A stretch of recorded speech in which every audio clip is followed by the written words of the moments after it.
the Sensitive CEO Show, igniting sensitive entrepreneurs to grow your heart-centered business.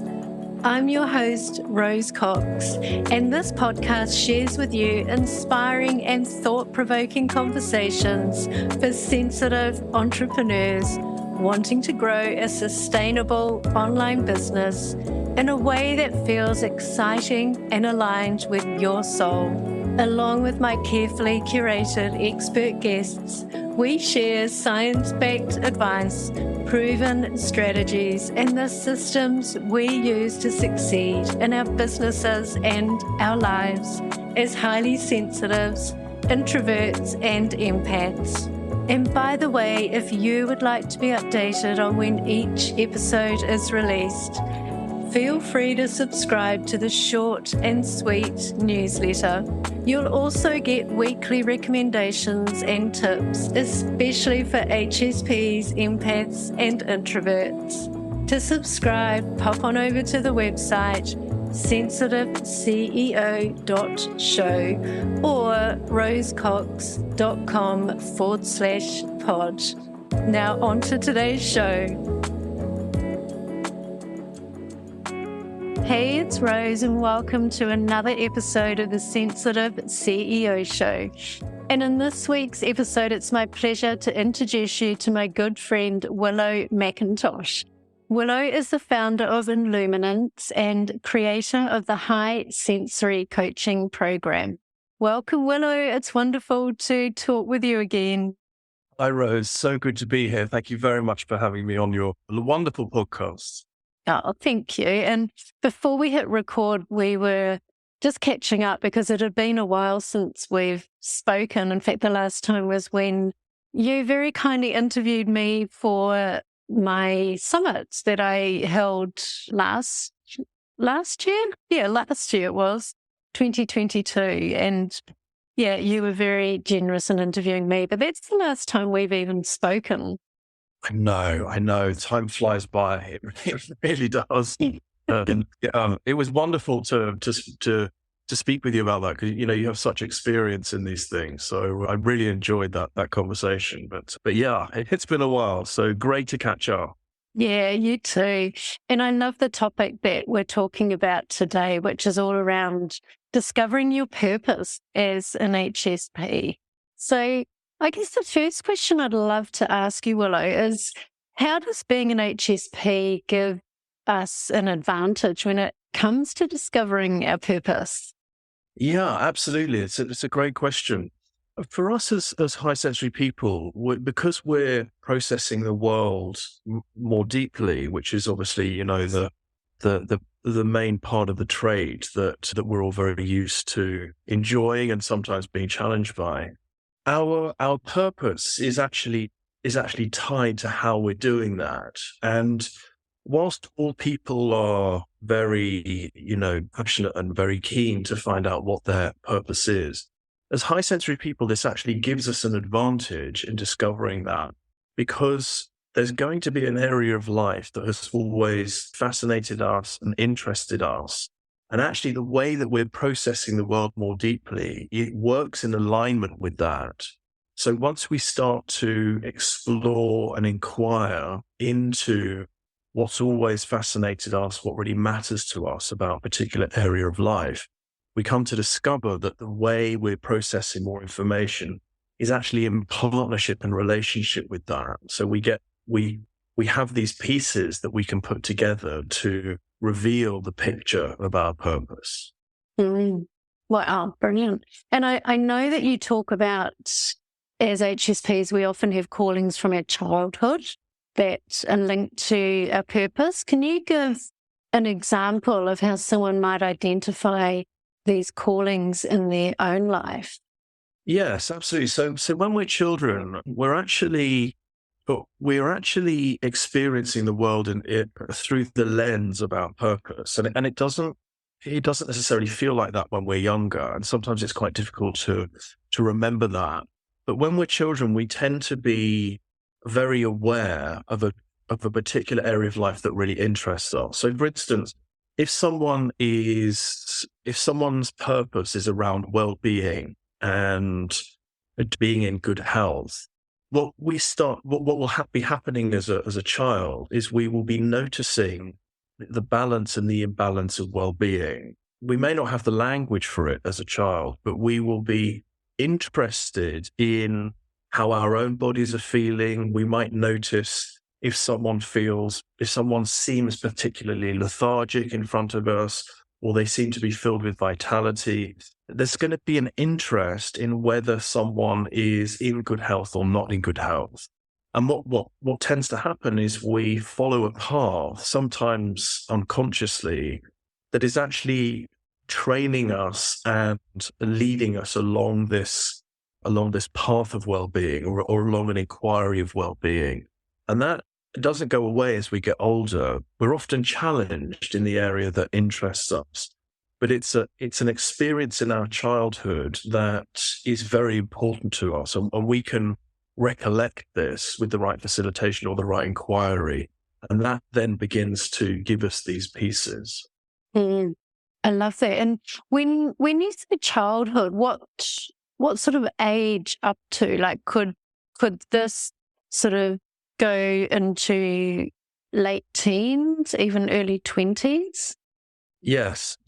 I think when we are younger, so when we're kind of almost 5 to 12, in that period, we are really quite immersed in it. And again, we don't really realize that's what's happening. Especially as high sensory people, because we're processing a much bigger picture of the world around us. In that 7-year period, we're really immersed in it. And then as it comes to 12, and we come into the teenage years, because life really starts to take over, we're obviously, going to puberty, we're developing, we're figuring out our identity and all these things. That's when everything starts to get clouded, and we start to be affected much more by our conditioning. And then as we come into our 20s, it's usual that we've kind of lost contact with it. And the reason I say that is, for most of us as high sensory people, we typically don't get the training that we need really in our early development, where someone says to us, listen, you are processing the world more deeply. You're seeing things in a different way. There's great value in that. It's important that you pursue that and inquire more into the area of life that interests you, because that doesn't really happen for us as high sensory. I think it's probably happening more now. What happens is we tend to repress and forget these higher sensory experiences, and then they tend to sit in remission. Mm. Mm.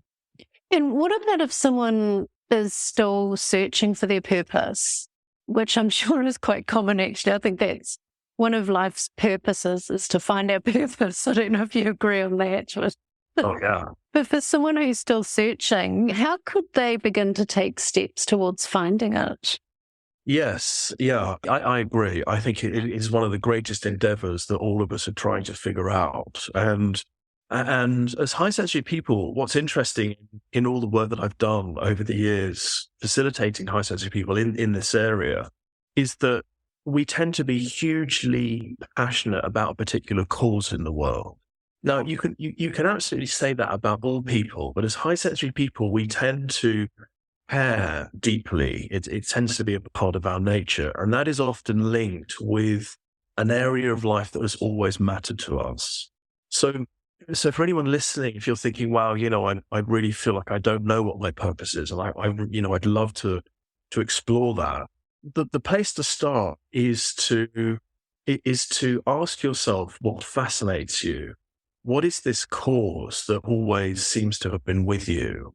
As high sensory people, we care a lot about the ecology, equality. We care a lot about the balance and the healing of the planet. It doesn't necessarily mean that all of our purpose lies in that area, but it's an opportunity or an invitation, should I say, to think about what is the area of life that I always want to talk about, the area of life that has always, been nagging at me, that I want to explore more, or I want to do something about. And that often occurs to us as an imbalance. We have a sense that there is something in the world that needs help, and it kind of needs our help. It doesn't mean necessarily that we are here to fix the world, as in the whole thing. That obviously feels hugely overwhelming, but we are here to play a role in in recreating balance in a particular area. And that starts to reveal our purpose. So, is it career? Is it personal relationships? Is it personal development? Is it ecology? What is that conversation you love to have with your friends? The conversation that you're always having with yourself. And that will begin to piece these things together. I love that. And how can HSPs or high sensory people use their unique perspective to make a positive impact in the world? I know we can't change the world as much as we'd love to, but what are some ways we could make a positive impact from our perspective? Yeah, absolutely. And our perspective, our sensory awareness, as I like to call it, this is so important for us to take ownership of this. What I mean by that is how we are experiencing the world is directly linked with our purpose, and it's really where our value is. So for many of us, because we are quite young, really, as a race in figuring out what this purpose is, much of the time we can feel like it's a challenge. We get overwhelmed easily. We need much more self-care. We seem to be, overly reactive emotionally. And sometimes it feels like we're just carrying a burden. But the truth of the matter is that this trait has been in the human race, they think, all the way from the beginning. In the early man times, it was used as a warning system to help raise awareness of threats in the vicinity. Mm-hmm. So now that it's been in, they say it's now 30% of the population. What's really important to recognize is this trait is intended, and the way our sensory awareness is working, the way our perspective is working, that is intended. It's supposed to be operating. So when it comes to our purpose and linking this sensory awareness piece, what's really important is to recognize that the way that we are processing more deeply, the way that we're getting a bigger picture, that's happening in a particular theme. It's happening in a particular flavor, if you like. It's focused in a particular area of life. So by getting really interested about that, what do I tend to think more deeply about? What do I tend to notice more? When I'm sitting in a room full of people, where does my focus go? When people come to me for advice and help, where does my attention go? What's the information that I intuitively know how to gather? That's how we can then start to see, okay, it's designed to work in this area. And I guess it starts to make us feel really good as well, because we feel that we are making that positive impact and really helping people. Absolutely. Absolutely. That changes everything for us. It reframes everything, where we sometimes feel that we're different and we're not sure how we fit in. We're aware that we have different needs and, different interests than other people. And sometimes that can make us feel like an outcast. But actually, what's really important is to recognize that we're supposed to be seeing things differently. We're supposed to be feeling differently. And once we own that and realize the value of that, then we realize just how well we fit in and just how important our belonging and sense of meaning is. Mm-hmm.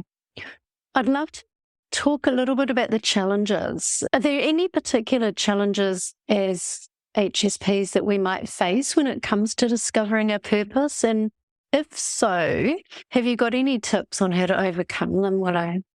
Yeah, that's a great question. Yes, what I tend to find is as we're figuring these pieces out, we suddenly realize that if we start talking about it or we start being that in the world, it means that we're going to be seen at a deeper level. We're actually going to be seen for who we really are.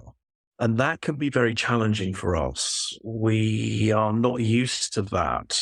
We tend to spend much of our energy hiding our sensitivity, which is a lot of, as I understand it, one of the reasons that we tend to be perfectionists as high sensory people is it's less likely that people are going to dig too deep into what we're up to, because we have this sense of order around us. In other words, we got everything straight. So it's less likely we're going to figure out that we're actually seeing the world very differently. Yeah. So this can be one of the challenges is, if we go back to the example of well-being, when we get further into that inquiry, we suddenly figure out how much this matters to us, that we really care about well-being and people being on track from a health point of view, but also in terms of their own purpose, their own career. And what happens is we start to realize that we're actually really good at that because of our high sensitivity. We're able to read people very deeply. We're able to connect things really down to an energetic level. And once we get this information, sometimes what can happen is like, well, how on earth do I talk about this? How do I articulate this in a way that people are going to understand? So my recommendation here is to go baby steps, to not feel like you have to announce it to everyone in the supermarket now you figured out your purpose, or to start talking it around the the dinner table with family or friends at home. My recommendation is to be very gentle with yourself and just imagine that you've planted a sapling that's new, and that little sapling needs sunlight, it needs love, it needs water, it needs nutrition. And just let that grow a little bit. Talk about your purpose and your findings with other high sensory people who are on the same path, who understand the needs and the challenges that you're going through. And what will happen is that little seedling will take root and it'll get a bit stronger and it'll grow. And as you get used to experiencing yourself in action with your purpose, eventually you'll be much stronger within it, and you won't be so thrown, if people start asking questions or challenging you a little bit. I love the analogy of the sapling in baby steps. It just makes so much sense, and it feels more easeful. Absolutely. Yes, absolutely. And it really does get easier. It really does. It's almost like discovering a hidden ability. And the thing is our minds are designed to keep us safe. So if we discover something new about ourselves, even though it's been with us all of our lives, or we suddenly realize that now it's time to do something about that, our minds will do their best to keep us safe. And that often means not taking action, not making any changes. And that becomes very painful for us because we feel stuck. But the way through that is through these little baby steps. What you're doing is you're very gradually giving yourself the right circumstances to witness yourself in action. So, for instance, if you're passionate about coaching, let's say in well-being, you want to coach people in well-being. As you start to have conversations with people about well-being and you start to do practice sessions, what happens is you suddenly realize, wow, actually, I know what I'm doing. Intuitively, I can sense where the blocks are. I know, how well-being operates in people. Once you start to witness that is what breaks down the false beliefs. That's when the mind stops pestering us so much, because we show ourselves that we're actually very good at it. And that really helps to overcome these sort of mental challenges. Mm-hmm. Wow. So looking into the future now, Willow, imagine you've got a crystal ball. Where do you see the conversation around discovering purpose and the role of high sensory people in this process heading in the next, say, 5 or 10 years? Yes. Yes. Do you mean our relationship with purpose as high sensory people, how that might evolve? Yes. Yeah, exactly. Yeah.